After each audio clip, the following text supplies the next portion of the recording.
Hi, நான் doctor Aishwarya. இன்னைக்கு எக்ஸிமாவை எப்படி நேச்சுரலா ஹீல் பண்ணலாம் அப்படின்னு பார்க்கலாம். இதுக்கு ஒரு பெஸ்ட் வே அப்படின்னு பார்த்தோம்னா நம்ம பிளட் அண்ட் பாடியை கிளென்ஸ் பண்றது. இதுக்கு ஃபர்ஸ்ட் ஸ்டெப் நம்ம வந்து ஒரு வார்ம் வாட்டர் எனிமா கம்பல்சரி.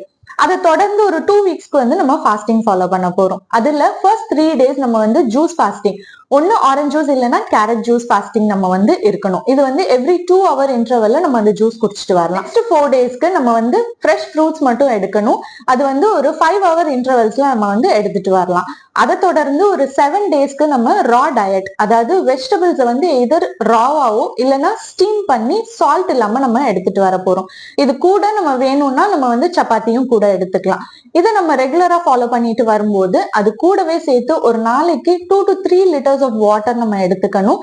அதோட இல்லாம 2 தடவை குளிக்கணும். எங்கெல்லாம் எக்ஸிமாட்டிஸ் பேச்சஸ் இதெல்லாம் வந்து கோகனட் ஆயில் அப்ளை பண்ணிட்டு வரணும் டு பிரிவென்ட் இச்சிங். அதே மாதிரி நம்ம ஒரு 30 to 40 minutes ஒரு